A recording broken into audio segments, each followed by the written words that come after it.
atau cacing pita merupakan suatu parasit yang memerlukan dua inang yang berbeda untuk kelangsungan hidupnya.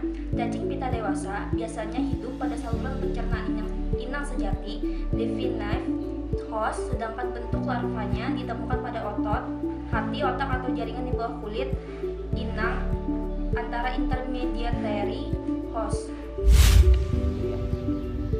Ciri-ciri dari cacing kastode ini yaitu yang pertama, cacing dewasanya hidup di saluran usus dan larvanya hidup di jaringan vertebrata maupun jaringan invertebrata.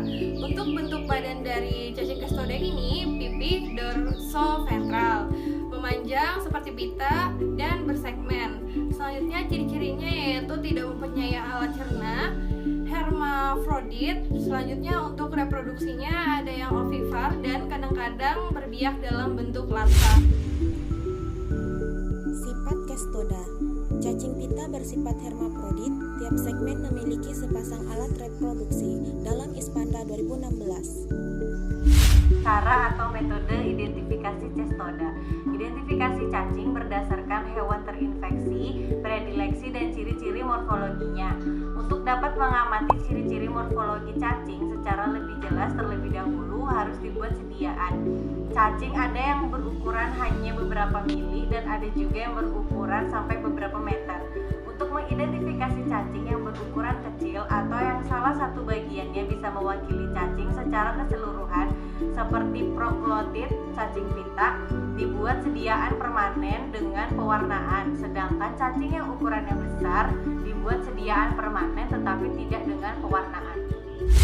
Klasifikasi berdasarkan habitatnya terbagi menjadi dua. Yang pertama, Castoda usus yang terdiri dari Taenia solium, Taenia saginata, Diplodoctrium latum, Diponelepis diminuta, dan Dipilinium caninum. Yang kedua, ada Castoda jaringan yang terdiri dari Echinococcus granulosus dan Taenia solium. Taenia solium merupakan cacing pita babi yang termasuk dalam kelompok Castode. Cacing ini adalah parasit jontik usus. Cacing dewasa mempunyai panjang 2-4 meter, tetapi ada juga loh yang sampai 8 meter. Nah, cacing ini terdiri atas scolex, leher, dan strobila. Nah, scolex tersebut juga dilengkapi dengan dua baris ikat yaitu panjang dan pendek, jumlahnya mencapai 25-30 buah. Nah, diameter scolex ini kurang lebih 1 mm dengan 4 buah batil isap yang berbentuk mangkok. Nah, dan juga mempunyai 800-1000 segmen dengan lubang kelamin pada sisi lateral kanan dan kiri yang tidak beraturan. Nah, uterus grafit mempunyai cabang lateral mengandung 30-50 butir telur. Ovarium terdiri atas 2 lobus lateral dan 1 lobus kecil. Cacing pita Taenia solium dewasa hidup dalam usus manusia yang merupakan induk semang denitif. Segmen tubuh Taenia yang matang dan mengandung telur keluar secara aktif dari anus manusia atau secara pasif bersama-sama feses manusia. Bila inang denitif manusia maupun inang antara yaitu babi menelan telur, maka telur yang menetas akan mengeluarkan embrio atau angiosperm yang kemudian menembus meiosis. Embrio yang mengikuti sirkulasi darah limfe berangsur-angsur berkembang menjadi sistiserkosis yang infektif di dalam otot tertentu.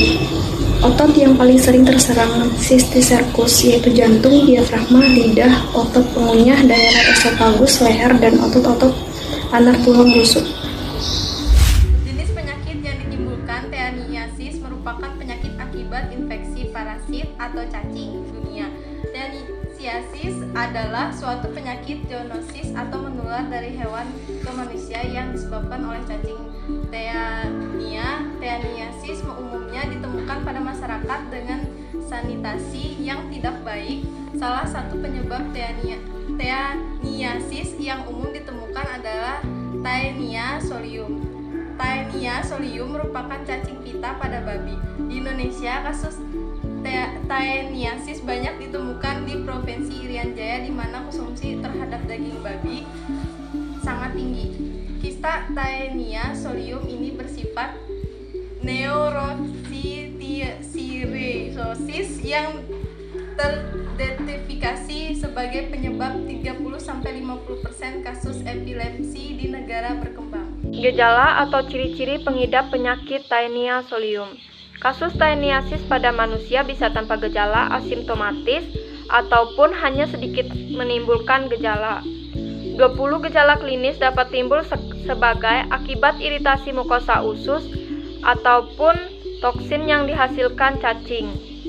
Gejala tersebut antara lain seperti rasa tidak enak pada lambung, mual, badan lemah, berat badan menurun, diare, sakit kepala, konstipasi atau sukar buang air besar, dan nafsu makan menurun.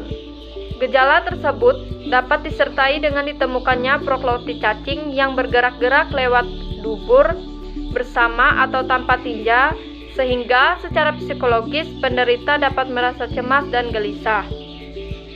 Gejala berat dapat terjadi apabila proklotit berpindah ke organ lain seperti appendix, uterus, saluran empedu, dan nasofaringeal, dan dapat menyebabkan appendicitis, kolangitis, atau sindrom lain. Menurut Hajaja dalam Sutanto dan kawan-kawan pada tahun 2013, pengobatan untuk penderita taeniasis dapat diberikan niclosamid atau praziquantel per oral. Obat ini bekerja dengan cara membunuh dan menghancurkan cacing pita dewasa di saluran pencernaan usus. Dosis yang diberikan adalah 50 mg per kilogram BB dosis tunggal atau dosis terbagi 3 selama 15 hari. Obat pilihan lain yang dapat digunakan adalah albendazole 15 mg per kilogram BB per hari dalam dosis tunggal atau terbagi 3 selama 7 hari. Mebendazole 2 kali 200 mg per hari selama 4 hari. Pengobatan biasanya sangat efektif, tetapi apabila proklotit mulai tampak lagi dalam tinja atau bergerak dari dalam anus, maka diperlukan pengobatan ulang. Tinja diperiksa kembali setelah 3 dan 6 bulan untuk memastikan bahwa infeksi telah terobati. Upaya pencegahan menurut Samuel Sandi 2014. Upaya pencegahan penularan penyakit taeniasis dapat dilakukan dengan cara antara lain: 1. Mengobati penderita seperti praziquantel, mebendazole, albendazole, niclosamide, dan atabrim untuk menghilangkan sumber infeksi dan mencegah terjadinya autoinfeksi dengan larva cacing. Yang kedua, pengawasan terhadap penjualan daging babi agar tidak tercemar oleh larva cacing atau Cysticercus. Yang ketiga, memasak daging babi di atas suhu 50 derajat Celcius selama 30 menit untuk memastikan larva Cysticercus, atau menyimpan daging babi pada suhu 10 derajat Celcius selama 5 hari. Yang keempat, menjaga kebersihan lingkungan dengan tidak buang air besar di sembarang tempat atau pemakaian jamban keluarga agar tidak mencemari tanah dan rumput. Yang kelima, menjaga higien personal dengan rajin mandi, mencuci tangan sebelum makan atau mengolah makanan. Yang keenam, memberikan vaksin pada hewan ternak babi atau penggunaan crude antigen yang berasal dari Ancosphere, Cysticerci, atau cacing dewasa Taenia solium. Yang ketujuh, memberikan kestosida seperti praziquantel dan oxbendazole pada hewan ternak babi. Taenia saginata adalah salah satu cacing pita yang berukuran besar dan panjang yang terdiri atas kepala yang disebut scolex, leher, dan strobila yang terdiri atas susunan proklotit. Bentuk dari telur cacing Taenia saginata itu bulat dengan ukuran 30-40 x 20-30 mikron yang berisi embrio heksakan. Ketika telur baru keluar dari uterus, telur tersebut masih diliputi selaput tipis yang disebut lapisan luar telur. Nah, untuk morfologi dari cacing Taenia saginata ini berbentuk pita, pipih dorsoventral, dan memiliki panjang 25 meter atau bahkan lebih. Scolex berupa kepala kecil dengan diameter 1-2 mm, berbentuk seperti mangkuk dan mempunyai 4 batil isap, setengah bulat, tidak mempunyai rostellum dan kait-kait. Leher dari cacing Taenia saginata ini berbentuk sempit dan merupakan tempat tumbuhnya badan dan ruas-ruas. Daur hidup Taenia saginata. Tinja manusia yang mengandung telur cacing. Telur cacing kemudian tertelan oleh hewan ternak. Telur tersebut kemudian menetas untuk melepaskan larva dengan eksasin atau sikukit di usus kecil. Larva tersebut kemudian pindah ke usus kecil dan memasuki sistem peredaran darah. Larva terbawa sampai ke beberapa jaringan seperti jantung dan otot-otot lain untuk membentuk sisti serkus. Manusia kemudian terinfeksi dengan cara menelan sisti serkus yang terdapat dalam daging hewan ternak tersebut yang tidak dimasak dengan baik. Begitu tertelan, skolek parasit tersebut melekat pada dinding usus dan tumbuh menjadi cacing dewasa yang matang yang dapat menetaskan telurnya melalui tinja manusia yang terinfeksi tersebut. Dalam Kusuma 2010. Jenis penyakit yang ditimbulkan. Cacing pita ini adalah parasit dalam usus halus manusia dan sebagai inang antaranya adalah sapi. Penyakit infeksi yang disebabkan oleh cacing pita Taenia saginata dikenal dengan taeniasis. Infeksi terutama terjadi di Afrika, Timur Tengah, Eropa Barat, Meksiko, dan Amerika Selatan. Kondisi tersebut dapat menimbulkan berbagai gejala berikut. Yang pertama, ada gangguan pencernaan seperti diare atau terasa seperti ada sumbatan di usus. Yang kedua yaitu sakit perut, yang ketiga pusing, yang keempat mual, yang kelima lemas, yang keenam berat badan turun, yang ketujuh nafsu makan berkurang. Gejala atau ciri-ciri pengidap penyakit, umumnya manusia hanya terinfeksi satu spesimen dan biasanya tidak menunjukkan gejala infeksi, mungkin selama beberapa tahun. Pengobatan Miclosamid dan Praziquantel. Adapun pencegahannya, yang pertama, jaga kesehatan lingkungan, perbaiki keadaan sanitasi. Kedua, cuci tangan dengan air dan sabun setelah buang air besar dan buang air kecil, serta sebelum makan dan mengolah makanan. Ketiga, cuci bersih sayur dan buah dengan air mengalir sebelum dikonsumsi. Keempat, simpan daging sapi di kulkas atau freezer dengan suhu minimum 30 Celcius untuk membunuh kurva dan telur cacing. Kelima, masak daging sapi hingga benar-benar matang sebelum dikonsumsi. Keenam, rutin minum obat cacing sesuai rekomendasi dokter. Dipilobotrium latum merupakan parasit yang termasuk dalam kelas Cestoda yang dapat menyebabkan penyakit dipilobotriasis.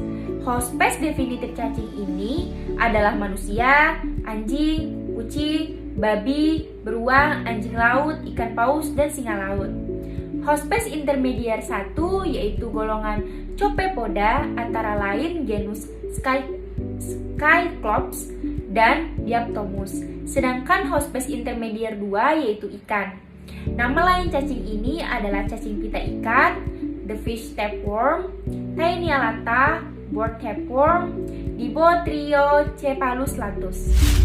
Morfologi Dipilobotrium latum. Morfologi cacing dewasa berwarna kuning keabu-abuan, panjangnya 3-10 mm, memiliki lebih dari 3022 buah prototit. Prototit matang dengan uterus berisi banyak telur terletak di tengah menyerupai roset. Lubang genitalia dan lubang uterus di tengah atas. Kelenjar vitellaria dan testis tersebar di bagian lateral. Telur berukuran kurang lebih 65 x 45 mikron. Operkulum besar, penebalan berupa penonjolan kecil di bagian posterior. Berisi morula. Diagnosis cacing di telur dalam feses. Keluar bersama tinja. Kemudian jika telur berada di air akan mengalami embrionisasi dalam waktu sekitar 18-20 hari. Kemudian menghasilkan onkosfer yang berkembang menjadi korakidia atau onkosfer yang bersila. Kemudian dinamakan hospes intermedia 1. Kemudian korakidia kehilangan silia, menembus dinding usus dan berkembang menjadi larva prokerokoid, kemudian dinamakan hospes besar. Kemudian manusia dapat terinfeksi jika makan ikan mentah atau setengah matang. Kemudian larva plerokerokoid berkembang menjadi dewasa dan tinggal di usus halus. Kemudian cacing dewasa menempel pada mukosa usus dengan menggunakan 2 jalur bilateral atau via pada skolek. Penyakit yang dapat ditimbulkan oleh Dipilobotrium latum adalah diplobutriasis atau botryghapaliasis, anemia, dan kekurangan vitamin B12. Gejala atau ciri-ciri pengidap penyakit, umumnya manusia hanya terinfeksi satu spesimen dan biasanya tidak menunjukkan gejala infeksi, mungkin selama beberapa tahun. Pengobatan dipilobotariasis menggunakan praziquantel dengan dosis untuk dewasa 5-10 mg per kilogram secara oral dalam terapi dosis tunggal. Dosis untuk anak-anak sama dengan dosis dewasa. Catatan, praziquantel harus diminum dengan cairan selama makan. Alternatif bisa menggunakan obat niclosamide dengan dosis dewasa 2 gram sekali oral. Anak-anak 50 mg per kilogram, maksimal 2 gram secara oral. Catatan, niclosamide harus dikunyah secara menyeluruh atau dihancurkan dan ditelan dengan sedikit air. Pencegahannya dapat dilakukan dengan cara 1. Melakukan pelarangan pembuangan limbah yang tidak diobati ke dalam air tawar atau danau. 2. Memasak segala jenis ikan air tawar. 3. Memberikan penyuluhan pada masyarakat. Hymenolapis diminuta ini merupakan parasit yang termasuk dalam kelas Cestoda yang hidup dalam usus tikus dan juga usus manusia. Morfologi Hymenolapis diminuta.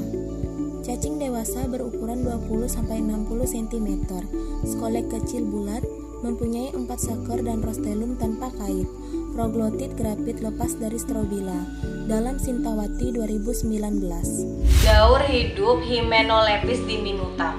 Yang pertama, telur Hymenolapis diminuta keluar bersama tinja, lalu tertelan oleh hospes intermedier, lalu onkosfer menetas dan menembus dinding usus hospes intermedier, kemudian berkembang menjadi larva cysticercoid. Infeksi Hymenolapis diminuta diperoleh hospes definitif setelah menelan yang membawa larva cysticercoid.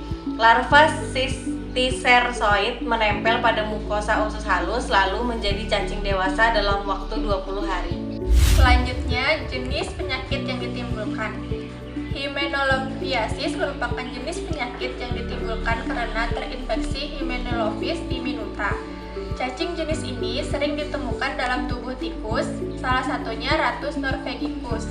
Transmisi penyakit ke manusia dapat terjadi melalui kontak langsung dengan urin atau feses, tikus maupun tidak langsung melalui gigitan pinjal atau kutu yang ada di tubuh tikus. Hymenolapis diminuta paling sering tanpa gejala. Iritasi kronis pada mukosa usus dapat mengakibatkan terjadinya lesi. Akibat dari absorpsi sisa metabolisme, parasit akan mengakibatkan keracunan dengan gejala-gejala seperti diare, enteritis, kataralis, dan alergi. Infeksi berat dapat menyebabkan lemas, sakit kepala, anoreksia, sakit perut, dan diare. Adapun pengobatan Hymenolaphiasis diminuta dapat dilakukan dengan menggunakan praziquantel.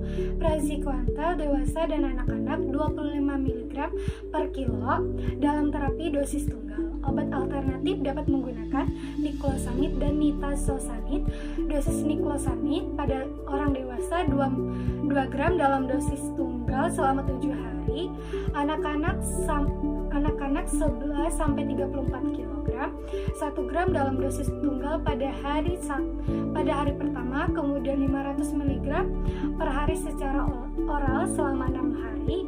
Anak-anak lebih dari 34 kg, 1,5 gram dalam dosis tunggal pada hari pertama, kemudian 1 gram per hari secara oral selama 6 hari. Dosis nitazosanid pada orang dewasa 500 mg per oral 2 kali selama 3 hari.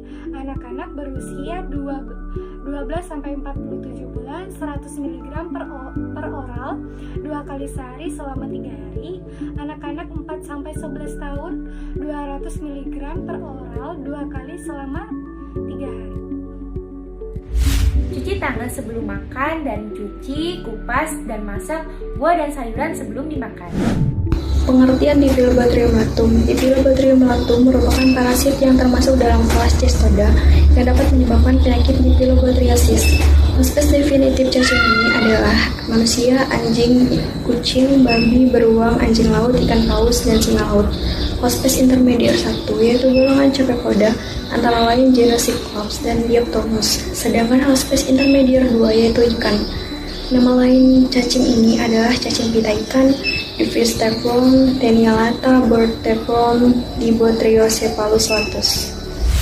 Morfologinya, ciri-ciri cacing dewasa Diplydium caninum. Cacing dewasa berukuran panjang 15-40 cm dan lebar 2-3 mm. Pada scolex terdapat acetabulum rostellum yang dapat ditonjolkan dan ditarik ke dalam dan mengait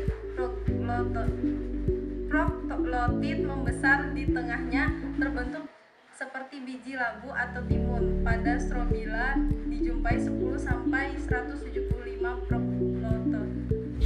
Daur hidup di Diplydium caninum yaitu proklotid grafit keluar bersama tinjas hospes definitif, kemudian proklotid grafit melepaskan telur yang berkelompok dan telur yang berembrio tertelan oleh hospes intermedier pada stadium larva.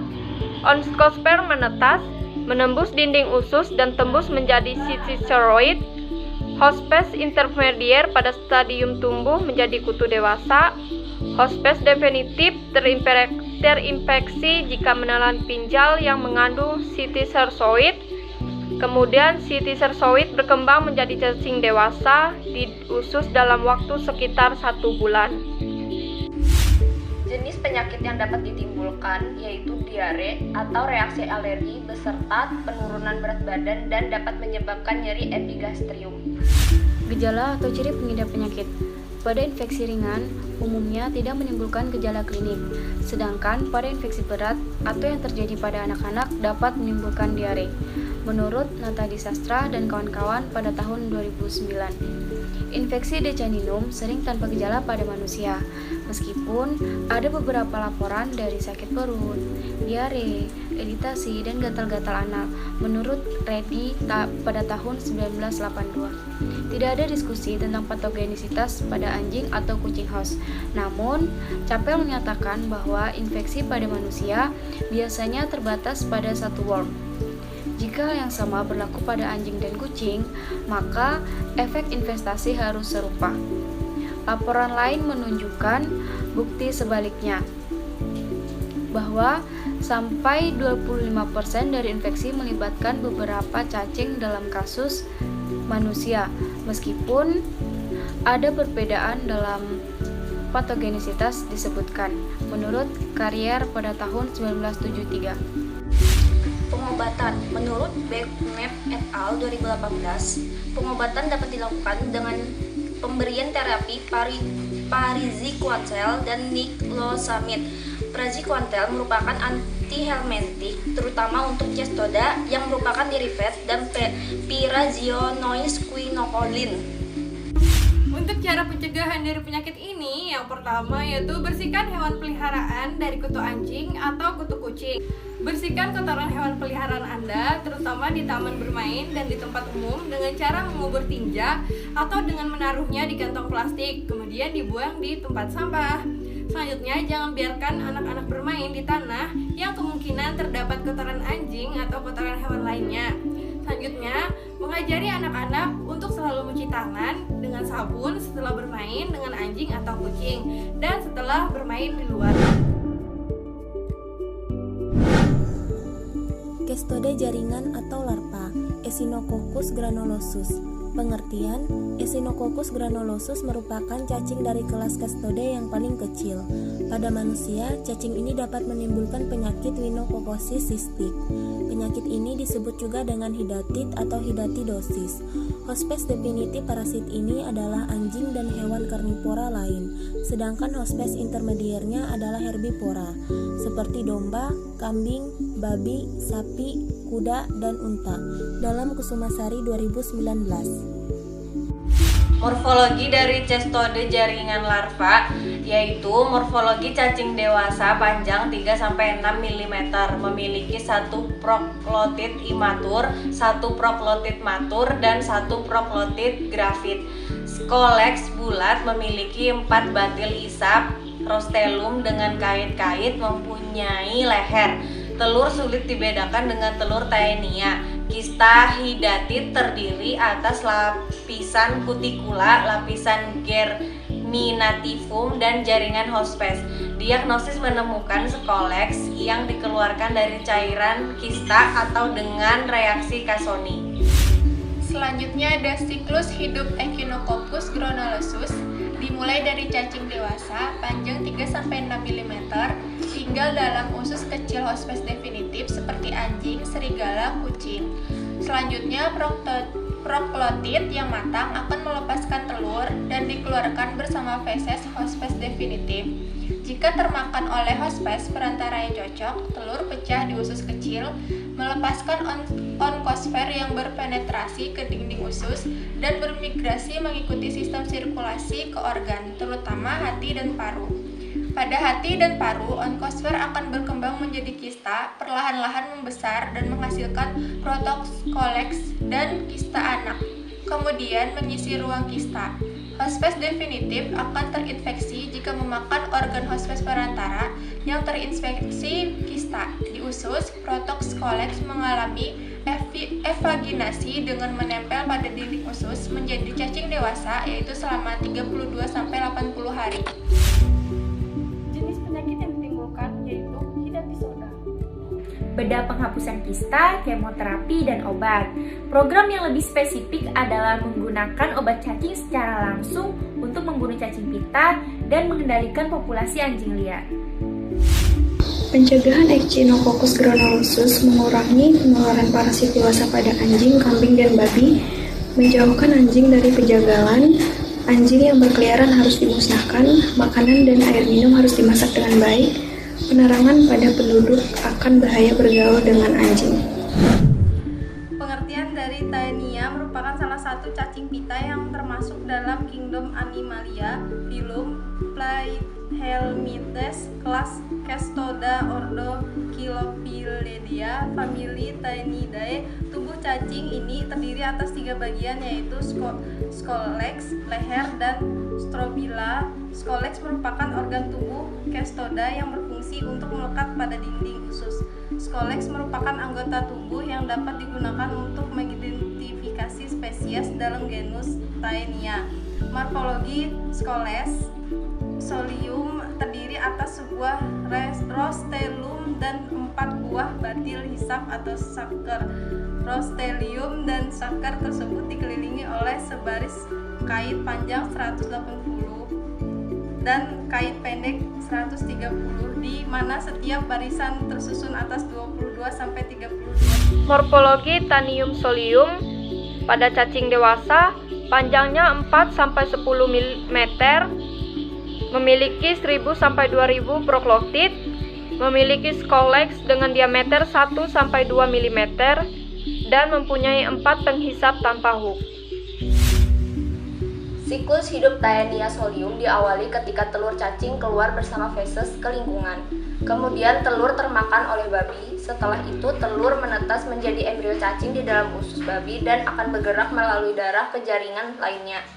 Embrio cacing berubah menjadi cacing muda dalam jaringan otot babi. Manusia akan terinfeksi cacing ini jika makan daging babi mentah atau hanya setengah matang. Cacing menempel pada dinding usus dengan menggunakan Scolex atau pengaitnya. Lalu cacing muda tersebut akan tumbuh menjadi dewasa di usus manusia. Jenis penyakit yang ditimbulkan. Seluruh pasien kemungkinan terinfeksi Taenia solium dikarenakan semua pasien memiliki hewan ternak babi. Pada saat tersebut ditemukan outbreak, banyak masyarakat yang mengalami luka bakar akibat terjatuh di perapian akibat kejang-kejang atau epilepsi. Pada tahun 1978, Subianto dan kawan-kawan melaporkan kasus luka bakar yang disebabkan oleh gejala kejang-kejang atau epilepsi. Selain kejang-kejang, adanya nodul subkutan atau benjolan kecil di bawah kulit, dan pemeriksaan feses ditemukan proklotid dan telur Taenia spp. Gejala atau ciri-ciri pengidap penyakit. Gejala paling umum adalah nodus subcutaneus dan serangan epileptik Fromm. Orang yang terinfeksi mungkin mengeluh sakit epigastrium, nafsu makan bertambah, lemas, berat badan berkurang. Bila kisterisasi berada di jaringan otak, sumsum tulang belakang, mata atau otot jantung, akibatnya menjadi serius, bahkan bisa mematikan. Untuk pengobatan teniasis dan sisticercosis dapat dilakukan dengan menggunakan praziquantel. Praziquantel dapat membunuh dan menghancurkan cacing dewasa Taenia solium di saluran pencernaan usus atau sisticerci pada jaringan parentral. Dosis praziquantel 50 mg per kilogram bebek. Pencegahan. Untuk mencegah infeksi dengan Taenia solium dilakukan dengan cara sebagai berikut. Pertama, mengobati penderita. Kedua, sanitasi atau menjaga kebersihan lingkungan. Ketiga, pemeriksaan daging babi. Keempat, memasak dan mengolah daging babi dengan sebaik-baiknya. Dalam Soedarto 2012.